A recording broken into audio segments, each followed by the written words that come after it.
Olá, eu sou o professor Rogério e vamos começar aqui mais um vídeo, né? Mais um vídeo sobre a geografia. Então, esse vídeo aqui é uma continuação de um tema muito importante, que é a geopolítica. Então, eu já coloquei essa imagem sem legenda para a gente começar a falar um pouquinho sobre esses acordos, né? Então, quando nós observamos essa imagem que eu coloquei aí para vocês, então, a primeira imagem ela coloca o quê? Pessoas sentadas ao redor da mesa, debatendo algumas questões. E lá atrás nós estamos vendo o Mapa Mundi, a organização, né? Como é que nós encaramos essa ciência que nós discutimos no primeiro momento ali, que é o conceito da geopolítica, como a geopolítica ela conversa com os interesses econômicos e sociais dos dias de hoje. Lembrando que nós estamos em pleno século XXI e muitos problemas que nós enfrentamos hoje, ele é resultado de questões mal resolvidas durante séculos atrás.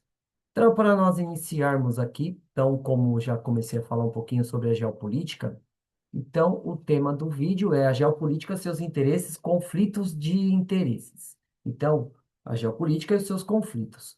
Bem, para nós começarmos aqui, por que que é importante falar de geopolítica? Então, quais são os objetivos que nós precisamos conversar aqui para que todos tenham uma noção de como é que isso vai influenciar a sua vida, no seu dia a dia, no preço do pão, entre outras coisas.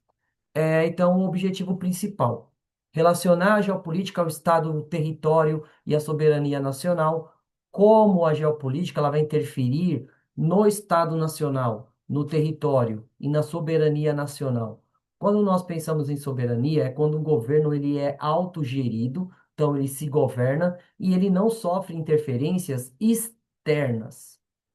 Um ponto que fica muito comprometido nessa relação é que todos os países nos dias de hoje, eles estão em um processo de interdependência. Então, nem todos os países eles produzem tudo aquilo que eles precisam. Então, levando em consideração isso, nós dependemos de acordos geopolíticos e acordos multinacionais. Identificar e analisar exemplos de tensões geopolíticas atuais. Então, quais são as tensões que nós estamos presenciando hoje? Será que elas são resultados de conflitos atuais ou são conflitos que vêm se arrastando há muito tempo e agora chegou a um ponto onde não tem mais volta? Né? Nós podemos falar de Palestina, nós podemos falar de a questão da Caxemira. Então, todos esses conflitos que nós estamos acompanhando aqui, eles são atuais ou eles tiveram início, tiveram origem lá atrás e só foram se agravando com o passar do tempo. Então, começar aqui com a geopolítica antes do século XX. Então, esse conteúdo, né, essa palavra, essa disciplina, ela não existia até o século XX, né? Então, a geopolítica ela era marcada pela questão do expansionismo dos impérios, né? Principalmente a rivalidade entre dinastias. Nós temos que entender que dentro de um território, porque ainda não havia o Estado. Então, na antiguidade, né, existiam tensões entre as dinastias, e essas dinastias, principalmente em Roma, no Egito, na Pérsia e na Grécia, eles disputavam o poder. Então havia momentos onde esses grupos, eles reuniam seus aliados e eles promoviam conflitos internos.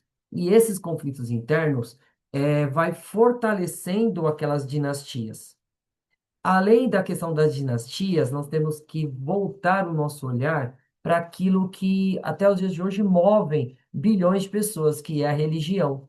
Então, durante a Idade Média, a religião, a Igreja Católica, ela era uma força geopolítica muito importante, principalmente nas relações entre as coroas, entre os estados. As cruzadas foi um exemplo disso, né? Então, qual foi o objetivo das cruzadas? Libertar Jerusalém das mãos dos infiéis. Quem eram esses infiéis? Os mouros, né? Os muçulmanos. Por quê? Porque no finalzinho do Império Romano houve a diáspora hebraica, que foi exatamente que os romanos eles expulsaram os judeus da Palestina.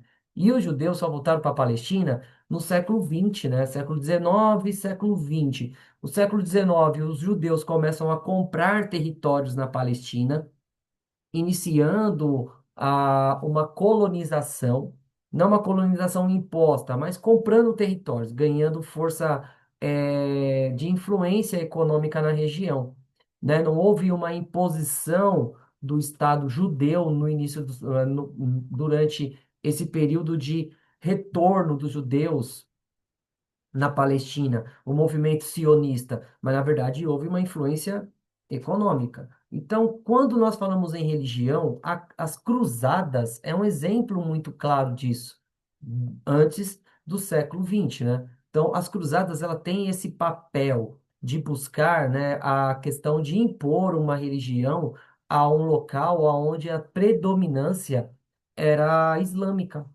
né? Tanto é que os cristãos, eles literalmente, eles sofreram muito com as cruzadas, foram derrotas humilhantes, né? Em comparação contra os muçulmanos. Os muçulmanos, eles tinham uma organização militar muito mais imponente do que os cristãos, né? Do que as cruzadas. E nos filmes, nas lendas, né? Se coloca que os cristãos, eles estavam muito bem, conseguiram derrotar os muçulmanos. Na verdade, não. Os muçulmanos, eles conseguiram impor várias derrotas muito expressivas, né, para os cristãos. E depois da Idade Média, depois do feudalismo, nós tivemos o período das grandes navegações, que foi o início da Idade Moderna, né, entre essas grandes navegações, no caso, as potências comerciais do período, Portugal, Espanha, Inglaterra, França, eles vão inaugurar um período de disputas entre os estados. Só que, diferentemente, eles não lutavam dentro da Europa. A prática da disputa imperialista, ela era realizada nas colônias. Então, Portugal, ela tinha essa visão de expandir o seu território. A Espanha também, a França idem. Então, eles iriam promover expansões dentro das colônias. E essas expansões, de uma forma direta, né, vai promover os conflitos. Não o conflito entre Portugal e Espanha diretamente, mas conflitos indiretos nas colônias. Nós temos vários exemplos aqui na América do Sul. A questão da colônia de Sacramento, que fica no extremo sul do Rio Grande do Sul, onde os portugueses eles tentavam ampliar o território de colônia, né, porque não havia esse sentimento de Brasil ainda. Brasil surge depois do segundo reinado, essa visão de um sentimento nacionalista, de pertencimento a um Estado. Então, nesse caso, havia as disputas territoriais. E não havia um órgão que julgasse de uma forma justa esses conflitos, de uma forma imparcial. Normalmente acontecia da seguinte forma: havia um tribunal e esse tribunal ele era liderado por um outro monarca, que por conta da sua linhagem, que esses monarcas eles promoviam casamentos entre as famílias. Muitas vezes esse monarca ele tinha laços familiares entre esses outros que disputavam aquele conflito. E nesse caso, isso vai gerar briga de família. E sempre você vai tomar partido da sua família. E era isso que acontecia. Já no século XIX, o Império Britânico ele começa a disputar, né? Ele se aponta como uma grande potência, principalmente por conta da Revolução Industrial. A Revolução Industrial, durante o século XVIII e XIX, vai dar uma importância muito forte à Inglaterra. A Inglaterra vai ganhar um poder econômico e militar muito expressivo, levando em consideração que desde o reinado da Elizabeth a Grande, houve a abertura para as empresas privadas. Levando em consideração que a Companhia das Índias Orientais não era uma companhia administrada pela monarquia, era administrada por um grupo de burgueses. E esses burgueses, eles tinham só uma obrigação: expandir o território inglês, conseguir o máximo de produto, influenciar o máximo de mercados para que fosse levado para a Inglaterra o máximo de riqueza possível.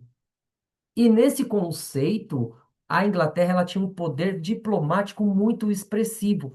Tanto é que a escravidão aqui no Brasil, no século XIX, ele chegou ao fim por conta de pressões diplomáticas inglesas. A Lei Bill Aden, entre outras leis, que vai fazer com que o Brasil ele tenha que promover uma, uma abolição lenta, gradual. Tanto é que, por conta dessa abolição lenta e gradual, que surge um ditado popular, que é aquele famoso quê? Lei para inglês ver.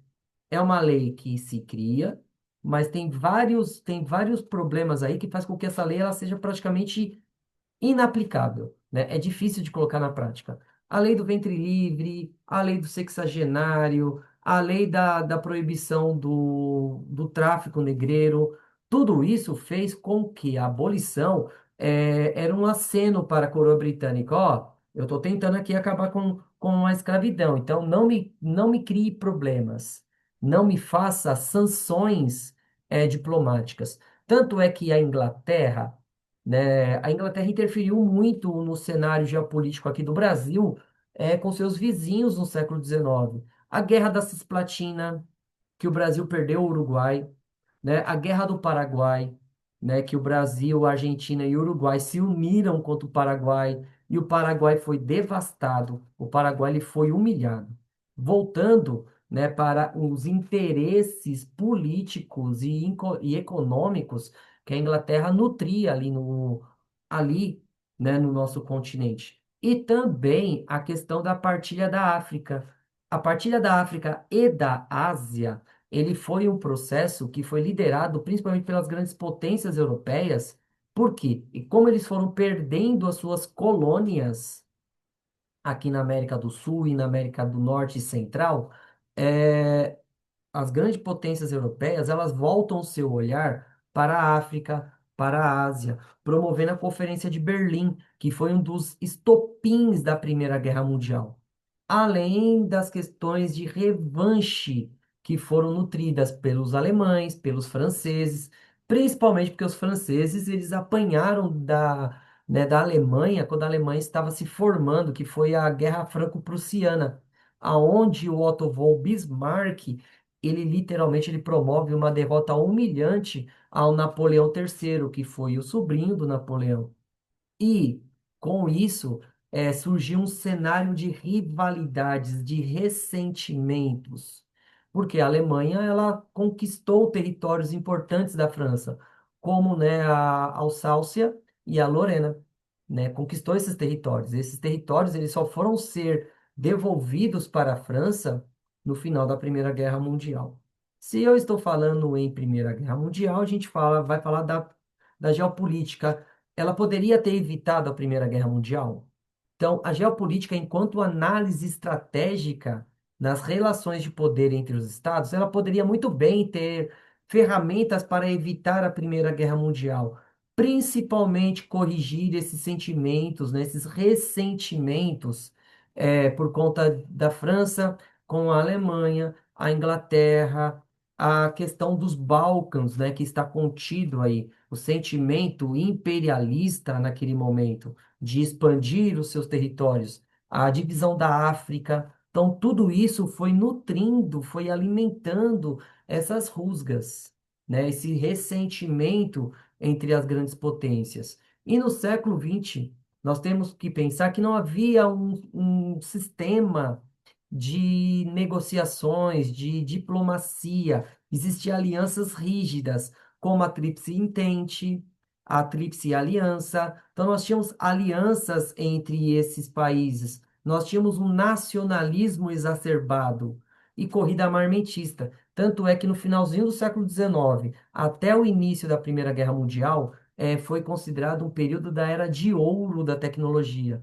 A invenção de telefones, a invenção de dirigíveis, né, os dirigíveis, os Zeppelins, os aviões, né, o Santos Dumont, ele foi um dos pioneiros a colocar um corpo mais pesado do que o ar voando, né? Então, nesse caso, nós temos todas essas tecnologias que surgiram ali, mas ao mesmo tempo, com todos esses avanços, né, tecnológicos, o período também denominado como paz armada, né, também vai gerar um certo conflito ideológico entre aqueles que estavam se preparando para um conflito que era eminente. O que é que precisava para que ocorresse o conflito? Alguém dar o primeiro tiro, que foi o que aconteceu com questões dos Balcãs. No caso, o príncipe Francisco Ferdinando, né, que ele representando a Áustria, ele foi até, né, ele foi resolver uns problemas ali na Sérvia, né, nos Balcãs, que estavam num momento de separação, né, tanto é que esses problemas foram se arrastando até o final do século XX, né, só foi ter resultados no início do século XXI, que foi a questão do assassinato desse príncipe, né, do herdeiro à coroa austríaca, que foi o Francisco Ferdinando, né? Aí os sérvios assassinam Francisco Ferdinando, a Áustria, ela declara guerra à, à Sérvia. A Sérvia, ela declara guerra à Alemanha. A Rússia, que era aliada dos sérvios, declara guerra à Alemanha e fica esse efeito em cascata. Precisou uma bobagem, que foi o assassinato do Francisco Ferdinando para ocorrer a Primeira Guerra Mundial. Eles acreditaram que a Primeira Guerra Mundial seria muito rápida, seria resolvido antes do inverno. E a gente viu que a Primeira Guerra Mundial ela demorou muito, de 14 a 17, né? Então, esse período de 4 anos, né? De quase 4 anos. E esse conflito, ele foi um conflito de transformação de uma guerra corpo a corpo. Tanto é que eu coloquei aí uma imagem de uma trincheira, né? A Primeira Guerra Mundial, ela tem essa característica de uma guerra de trincheiras, né? Então, eles abriam valas na Europa e ficavam ali, né, aquartelados, esperando, expandindo seus territórios de metro a metro. A Europa, depois da Primeira Guerra Mundial, ela foi totalmente devastada. Então, poderia resolver? Poderia. Faltou boa vontade? Certamente. Bem, então, no entanto, a geopolítica da época ainda estava em formação como disciplina e era muitas vezes usada para justificar o imperialismo e não para evitá-los. Então, a partilha da África, as teorias, elas vão naquele período, principalmente por conta agora me fugiu, do Hatzel, né? O Hatzel do espaço vital, que o Friedrich Hatzel, que foi um geógrafo alemão, ele tem essa ideia assim, do espaço vital, que um país que ele tinha o poder, né, que ele tinha como transformar, ele era forte em tecnologia, ele teria o direito de dominar outros que não tinham o mesmo poderio. E isso, né, foi levado a sério, né? Tanto é que a Primeira Guerra Mundial, ele é efeito disso, de busca por terreno, de busca, né, por espaço vital, literalmente, recursos para sua industrialização. Assim, embora teoricamente seria possível, a prevenção exigiria uma mudança profunda na mentalidade estratégica e na diplomacia dos líderes da época. Então, os líderes da época, os governantes da época, eles não estavam preparados para aquele momento que precisava do bom senso. Muito parecido com o que nós estamos vivendo hoje. Hoje nós temos um cenário onde nós temos um poder.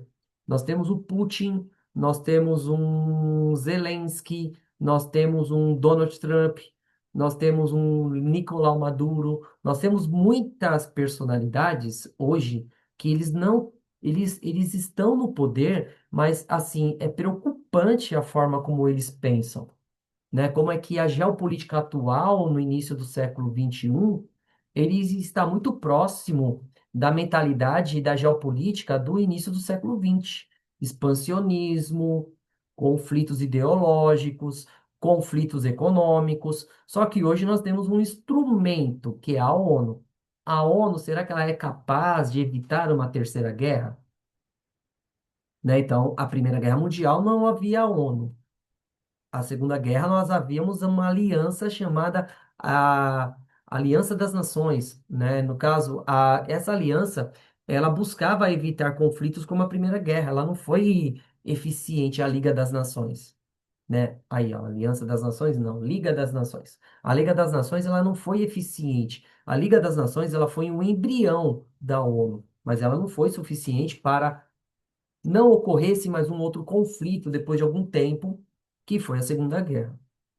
Bem, então, o impacto da Primeira Guerra Mundial, nós temos que entender que a Primeira Guerra Mundial, ela resultou no colapso do Império Alemão, né? O Império Alemão que estava todo aí amarelinho. Nós temos a questão do Império Austro-Húngaro, que também ele deixa de existir. O Império Otomano, ele também deixa de existir, criando problemas diplomáticos ali na região.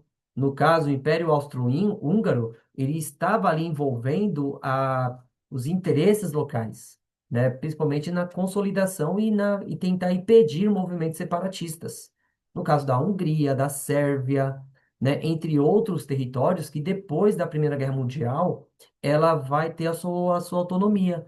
O caso ali do Império Otomano, Turquia, Síria, Líbano, Irã ou Iraque, todos esses territórios, eles começam a conseguir a sua fragmentação, a sua liberdade, né? A sua autonomia, né? E isso vai levar às tensões que vai culminar na Segunda Guerra Mundial, que é no caso da Alemanha, destroçada pela Primeira Guerra Mundial, surgindo um sentimento revanchista que vai eclodir no nazismo, né? O Hitler, ele é o embrião desse cenário, né? De um cenário de geopolítica totalmente destroçado, sem nenhuma interferência das grandes potências, porque qual era o interesse das grandes potências ainda? Expansionismo. Bem, então, depois do final da Segunda Guerra Mundial, nós tivemos um outro conflito geopolítico muito importante, que foi a Guerra Fria. Então, a Guerra Fria ela foi centrado no bipolarismo mundial, Estados Unidos contra União Soviética. Tanto é que eu coloquei essas duas luvas de boxe remetendo a uma questão uma questão ideológica, uma questão voltada para a cultura pop.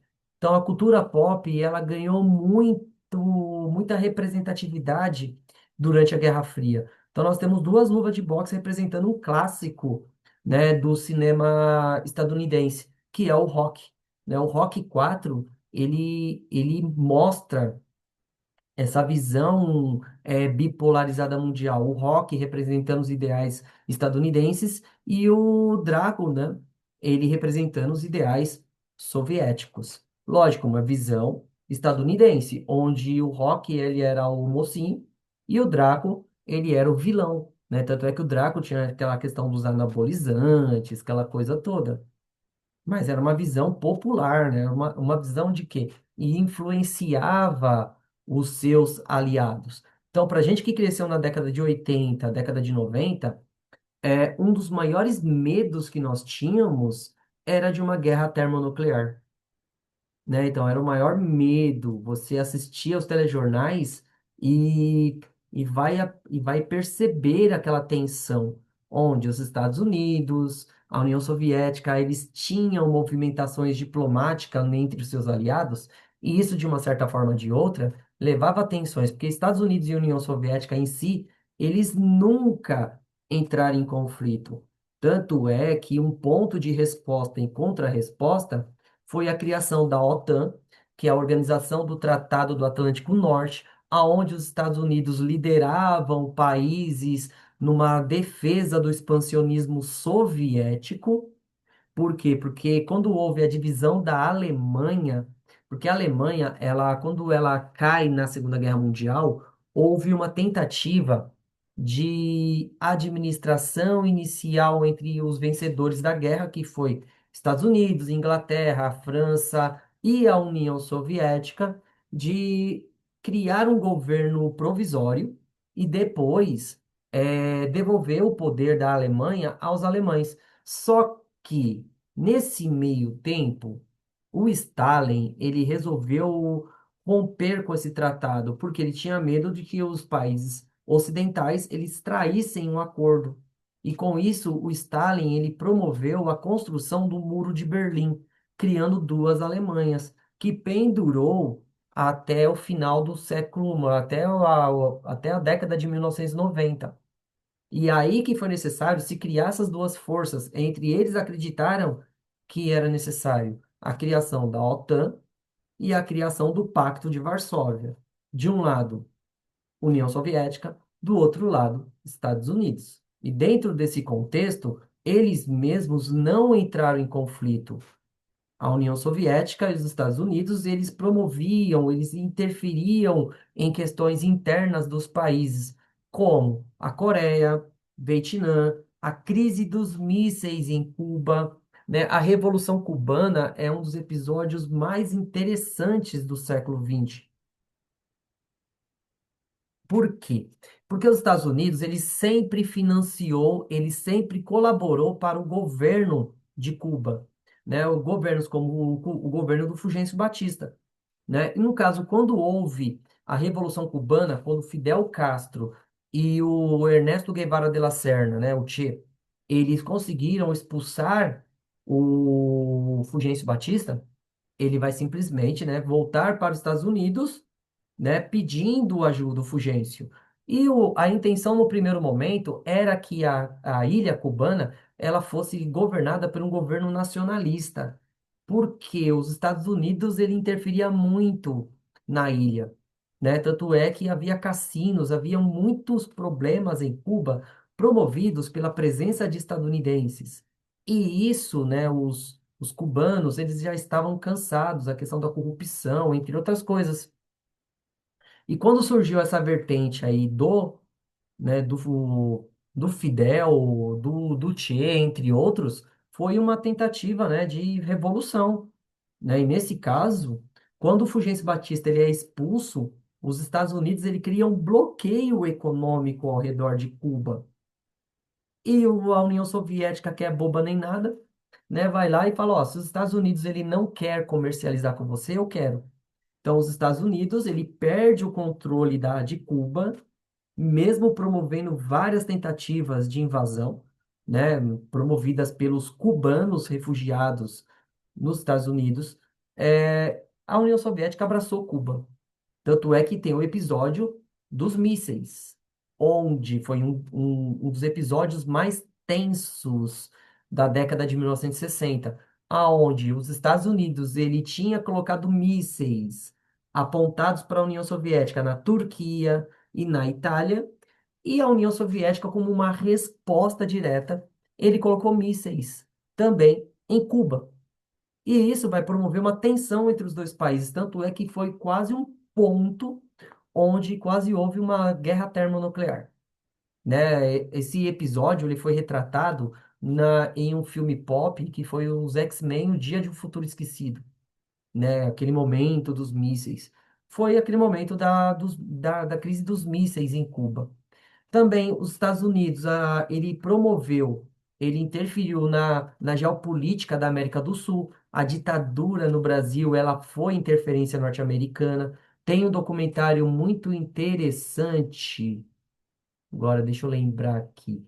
É, dia 31 de março, o dia que não, o dia que demorou 24 anos, né? Mais ou menos assim, o nome desse vídeo. É um documentário bem interessante, que mostra se o Castelo Branco ele não tivesse promovido o golpe de Estado de 1964, havia já uma força marítima estadunidense caminhando para Santos, para invadir o Brasil a partir de Santos e chegar até Brasília, né? Os Estados Unidos ele financiou as ditaduras aqui no Brasil, Argentina, Paraguai, né? O caso mais emblemático é o 11 de setembro chileno, que foi quando houve o assassinato do presidente, né, do Salvador Allende, que também foi influenciado pelos Estados Unidos. E isso, a história, ela deixa bem claro nos documentos, nas evidências, e tudo isso até a queda da União Soviética. Quando a União Soviética ela cai, em 1991 por conta de dois episódios muito interessantes. O primeiro foi a guerra no Afeganistão, que é considerado o Vietnã soviético, né? Que os Estados Unidos ele teve uma derrota humilhante no Vietnã. A União Soviética teve uma derrota humilhante no Afeganistão também. Então, nesse caso, os ânimos soviéticos já não estavam muito bons, até que na metade do século, da década de 1980, houve o acidente nuclear de Chernobyl. Então, tudo isso levou. uma questão geopolítica, né, uma questão de tensão dentro da União Soviética e a crise econômica causada por todos esses episódios, que vai levar à fragmentação da União Soviética e o fim da Guerra Fria no ano de 1992. Então, os conflitos geopolíticos na atualidade, a gente sabe que a geopolítica ela é de extrema importância no mundo atual, porque ela permite compreender as dinâmicas de poder, influencia, né, os conflitos, né, dos estados, esses atores internacionais do cenário global, cada vez mais interconectados e complexos. Hoje nós temos uma rede de comunicação muito expressiva. Então, hoje a internet, ela ajuda, né, a colocar na mídia tudo aquilo que nós precisamos saber. E que durante muito tempo ele era varrido para debaixo do tapete. Hoje nós também temos muitos problemas, como disputas territoriais, crises climáticas, guerras cibernéticas, migrações em massas e competições pelos recursos estratégicos. A geopolítica fornece ferramentas para que nós possamos analisar os interesses nacionais, as alianças regionais, os impactos nas decisões da política em escala global. Além disso, ela ajuda para interpretar papéis das grandes potências, como os Estados Unidos, China, Rússia, e a organização que eles têm dentro dos seus blocos econômicos. E compreender a política, né, a geopolítica é essencial para nós analisarmos, antecipar riscos de possíveis guerras, formular políticas externas, né, eficazes para promover a estabilidade internacional e o mundo como nós queremos transformá-lo. Então, nos dias de hoje, atualmente, a geopolítica, ela tem esse papel muito importante. Então, quando um país, ele busca sempre informações. Antigamente, nós tínhamos um sistema de espionagem direta, né? Vários filmes, vários contos colocam isso, né? O 007, o James Bond, ele é um exemplo desse momento de Guerra Fria. Um outro, tem vários episódios. É que nós temos que pensar que a cultura, ela imita a vida real. Então, nesse caso, nós temos o 007, nós temos o Capitão América, nós temos vários personagens que vão ser construídos pelo pensamento estadunidense contra a União Soviética. Ao mesmo tempo, a cultura soviética, ela produziu vários personagens também.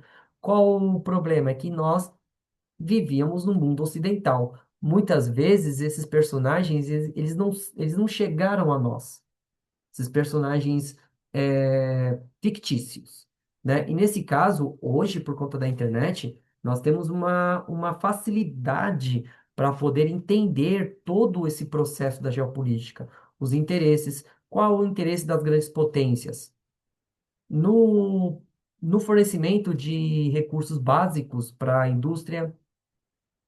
No caso, qual é o papel dos Estados Unidos, da China, quais são os interesses deles na geopolítica, para compreender todos esses processos. No caso, as tensões das crises climáticas. Nós sabemos que nós precisamos hoje de uma política eficiente para conter as crises climáticas, mas o Donald Trump, quando chega ao poder, ele rasga o Acordo de Paris. Ele diz que não vai mais cumprir. Então, nesse caso, a geopolítica, nós temos que entender como que esse processo ele acontece. Nós saímos do século XX de um mundo bipolarizado, hoje é um mundo polarizado. É um mundo que nós temos uma grande potência, que ainda é os Estados Unidos, e nesse vácuo da União Soviética, nós tivemos o surgimento de outras potências, como a China, a Rússia, a Índia, o Brasil, né, nesse mundo multipolar, né? E o surgimento dessas lideranças, elas são muito importantes para entender esses conflitos e buscam defender os interesses nacionais. Bem, então, o primeiro conflito atual que hoje ganha grande expressão, que é o conflito entre Ucrânia e Rússia, que são conflitos que são por conta de questões estratégicas, rivalidades estratégicas. No caso da Rússia, começa lá em 2014 com a invasão da Crimeia. Então, o que é a Crimeia? A Crimeia é um porto, é uma península de porto de água quente. Ah, como assim água quente? Nós estamos falando de um local onde o norte da Europa é um lugar que durante meses e meses ele fica fechado por conta do inverno. A Crimeia é um lugar aonde é uma possível saída dos produtos da Rússia para o mundo. E nessas tensões geopolíticas globalizadas, ter uma saída de água quente durante todo o ano, ele é um ponto positivo e estratégico. Então, quando a Rússia ela invade a Crimeia no ano de 2014, ele reacende uma luz de alerta entre os países europeus da questão expansionista da Rússia. E essa guerra, ela vai sendo travada por muitos motivos, né? E isso a Rússia, ela vai colocar como um dos motivos a questão de uma perseguição àqueles que têm origem russa, que vivem no oriente da Ucrânia, na parte leste da Ucrânia, que faz fronteira com a Rússia. Então, esse motivo, aliado com a anexação da Crimeia, vai fazer com que a Rússia ela promova a guerra e expande esse problema. Qual o problema da geopolítica aí? De um mundo multipolar. A Rússia, ela tem produtos que os países europeus eles precisam muito, que é o gás natural. E o gás natural, né, no caso, ele fornece energia aos países europeus.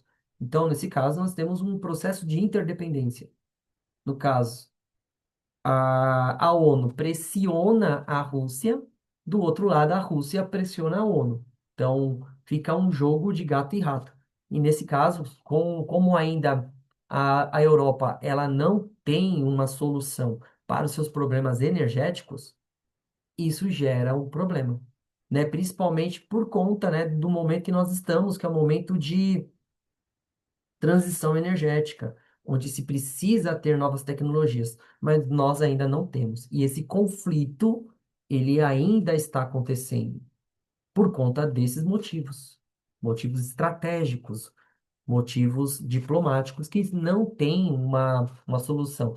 Também porque a ONU existe um Conselho de Segurança Permanente. E os países fundadores, eles têm direito ao veto.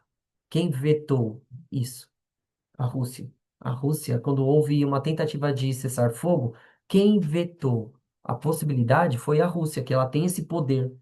Então, a ONU precisa ser reformada também. Bem, então, o Oriente Médio. O Oriente Médio é um problema que já vem se arrastando há muitas décadas, e nesses últimos momentos nós temos um crescente possível conflito entre o Irã e Israel, né? Principalmente porque o Irã, ele é um aliado histórico do Hezbollah, que é um grupo que governa parte da Síria, e nesse caso Israel, ele ataca a Síria, e o Irã, ele fornece recursos ao Hezbollah. Então, esses acordos, eles vão começar a ganhar impacto, principalmente porque a né? No caso, o Irã, ele é um uma potencial potência, redundante, né? É uma potência termonuclear na região. Então, o maior medo é de uma escalada na violência e principalmente possíveis guerras termonucleares na região. E esses conflitos, eles vêm se arrastando. Israel que invadiu a faixa de Gaza, Israel que ataca a Síria, Israel que ataca o Irã, e com isso, né, Israel vai se tornando um alvo para a comunidade islâmica, principalmente porque existe um lema dentro do islamismo que é a jihad. Então, o que é a jihad? A guerra santa. Atacou um islamista, o Islã, você ataca todos.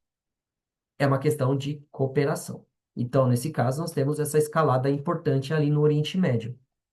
A questão na Ásia, a China, ela tem uma tensão muito forte sobre Taiwan, né? Principalmente porque a ilha de Taiwan é um dos territórios que a China ainda busca reanexar ao seu território, enquanto a Coreia do Norte mantém a sua postura agressiva. Então, na região, nós temos essa disputa entre Taiwan, China, Coreia do Sul, Coreia do Norte, né? Tanto é que é uma das guerras mais antigas da história, que é a guerra entre Coreia do Sul e Coreia do Norte, que ela ainda não acabou, ela simplesmente está no processo de cessar fogo.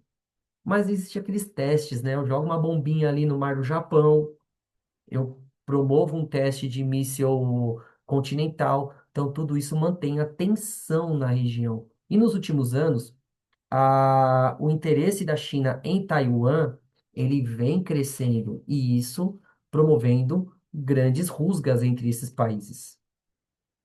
Em paralelo a tudo isso, nós temos conflitos civis, disputas por recursos naturais que persistem em parte da África e no Sudeste Asiático. Então, hoje nós temos uma quantidade muito grande de tensões, principalmente entre recursos naturais. A água é um exemplo. A água, existe uma previsão que daqui a alguns anos faltará água para todos. E nesse caso, um dos países que mais tem esse recurso, que é o Brasil, é um país que tem um alvo. Então, nesse caso, a geopolítica, ela tem que se trabalhar essa questão dos conflitos civis, principalmente pelos recursos naturais, e esses recursos naturais, eles não se tornem um dos motivos para a guerra. Né? Então, a questão, além disso, nós temos o cyberespaço, que é um problema sobre as disputas territoriais, também no mundo digital. A questão de governos que financiam hackers. Então, os ataques cibernéticos, as companhias, principalmente for realizando campanhas de desinformação, as famosas fake news, né? Questão de dizer que vacina, ela era algo negativo, tanto é que hoje nós temos vários grupos que trabalham no submundo da internet. E tudo isso promove impactos, impactos econômicos, impactos na geopolítica e no ambiente em escala global, né? No caso, atacando as mudanças climáticas que elas não existem, né? Segundo alguns pensadores, mesmo assim, negando o que nós estamos presenciando no nosso dia a dia, né? Nós estamos negando algumas coisas. Ah, mas durante o inverno esfria. Gente, mas isso é natural. A maior questão é que esses invernos, eles estão se tornando mais quentes. As geleiras estão derretendo, as terras que eram cultiváveis hoje estão perdendo a sua fertilidade. Então, tudo isso é impacto da mudança climática. Ah, mas os oceanos produzem muito mais oxigênio do que a floresta amazônica. Mas a floresta amazônica, ela regula o clima. Então, nós temos vários problemas relacionados ao ciberespaço e como controlar isso. Lógico, quando eu me proponho a estar aqui de graça, né? De graça não, né? Todo mundo sabe que todo mundo que produz conteúdo espera um dia ter um retorno. Mas vamos ser sinceros, né? No caso, o espaço aqui. Eu poderia muito bem fazer um vídeo sensacionalista, falando muita coisa sem nenhum fundamento científico. Mas, trabalhando com a questão científica, nós vemos isso, né? Que o cyberespaço, muita gente confunde com um lugar onde não tem leis, mas a lei existe e ela deve ser cumprida. Então, aqueles que promovem a desinformação, eles têm que pagar pela desinformação que ele produziu. O maior problema são os interesses. Nós vimos isso em todo local. Bem, então a organização da ONU, né? Então a ONU, como eu coloquei para vocês, é um instituto internacional que ele promove, né? Ele tem essa intenção de promover as alianças e diminuir a questão do caos e estudar os casos, né, para que não ocorram novos conflitos. Aí nós temos as organizações que a ONU ela lidera hoje com a queda da União Soviética. Nós não temos mais o Pacto de Varsóvia, mas a OTAN ela ainda continua sendo uma instituição ligada à ONU, às alianças militares. Tanto é que um dos motivos também para a guerra da Ucrânia é a possível entrada da Ucrânia na OTAN. Nós temos instituições como o FMI, o Fundo Monetário Internacional, que ajuda países em crises econômicas, como o Banco Mundial, que influenciam na geopolítica econômica nacional. E condicionando as políticas internas de países e países em desenvolvimento por meio de empréstimos e reformas estruturais. No caso, o Plano Real. O Plano Real é um exemplo disso, que o FMI e o Banco Mundial, eles influenciaram no Brasil. E com isso formou esse sistema. Aí nós temos os blocos econômicos que surgem como uma resposta com o final da Guerra Fria. Nós temos vários blocos econômicos, a União Europeia, o Mercosul, a União Africana, o NAFTA, entre outros grupos, o BRICS, né, que são blocos econômicos que negociam entre os seus membros para que haja uma área de comércio comum e a cooperação entre esses países. que vão influenciar os cenários mundiais, os cenários globais. Só que nós temos que entender que nós estamos relacionando interesses. Então, no caso, o Mercosul e a União Europeia, eles têm uma negociação até os dias de hoje para minimizar os impactos do agronegócio, porque os europeus eles não aceitam, né, a introdução do Mercosul em mercados agrícolas na Europa. Mas existem interesses comerciais dos dois lados. E quem tem que negociar isso, por que pareça? A ONU. E por fim, né, para nós terminarmos aqui esse vídeo, que ficou um vídeo longo, mas um vídeo bem informativo, falando sobre qual a influência da geopolítica no mundo, né? Você acredita que a geopolítica ela vai interferir realmente no mundo ou é algo fictício que não existe? Então, qual o papel da geopolítica na configuração dos territórios? A geopolítica ela vai interferir nos territórios ou não? Então, deixa aqui no comentário para a gente começar a conversar um pouquinho mais sobre esse assunto. E com isso aqui eu vou terminando o vídeo. Foi um vídeo, né, onde a gente falou bastante coisa, né? Eu falo muito. Então, dentro desse vídeo é importante nós frisarmos o papel da geopolítica na consolidação dos estados e como é que isso vai interferir no seu dia a dia. Gente, ó, muito obrigado por você que foi resistente e se manteve aqui comigo até aqui, até agora. Peço aqui para você, se você gostou do vídeo, se inscreva no meu canal, se você acha que esse vídeo está colaborando com você, né? Deixe o seu like, compartilhe com alguém que precisem, né, estudar sobre esse assunto, porque esse assunto, além de ser um assunto voltado para a educação, também é um assunto que vai interferir na vida de muitas pessoas. Muito obrigado, gente, e até a próxima.